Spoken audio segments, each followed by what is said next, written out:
As the truce hangs in on a delicate thread, Israel has released several Palestinian children and women who were long imprisoned long before October 7. Why were they imprisoned? What was their crime? What could small children possibly have done to be imprisoned? Our next report tells you more.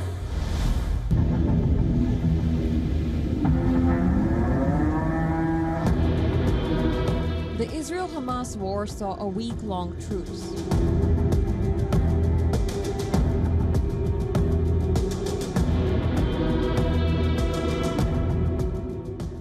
Mediators US and Qatar shouldered a pause in fighting on a hostage swap.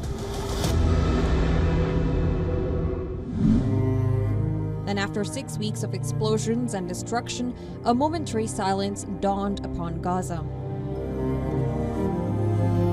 For the past week, it wasn't bombs that made headlines, but tearful reunions of families torn apart. For over 50 days. Day after day, Hamas released over 104 Israeli and foreign national hostages, and they safely returned home.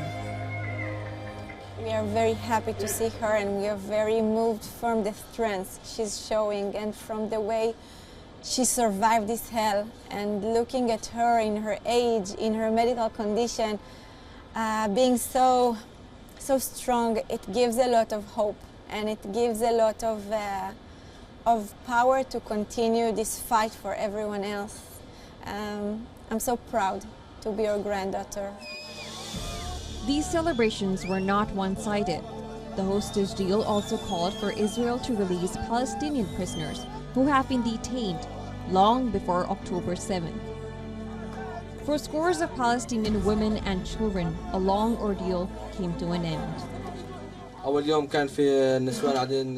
the first day of the war, we heard women being beaten. There was repression and violence. The Israelis wanted to unleash the repression unit against us, but the regulatory body for Palestinian prisoners in Israeli jails prevented them, and we remained inside from October 7 until today.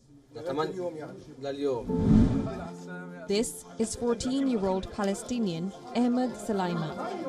The teenager was detained under the accusations of pelting stones at Israeli forces.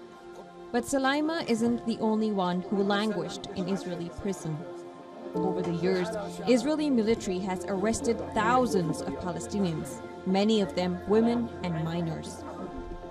A list of Palestinian prisoners sheds light on the brutal clampdown by Israeli forces.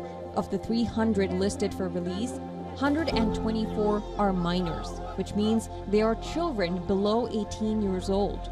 31 on the list are women. 80% of the listed prisoners are not even formally charged of a crime, and for most, the accusations are rather trivial. 76 prisoners were accused of throwing stones at Israeli tanks and soldiers. Only 20 are charged for stabbing, and 14 accused of terror-related crimes, which have not been detailed any further. The Palestinians released under a week-long swap is only a drop in the ocean. More than 240 families finally heave a sigh of relief. But thousands of others, including children, are waiting for the nightmare to end. For those who still remain behind bars, a potential, undated trial in Israel's military courts awaits them.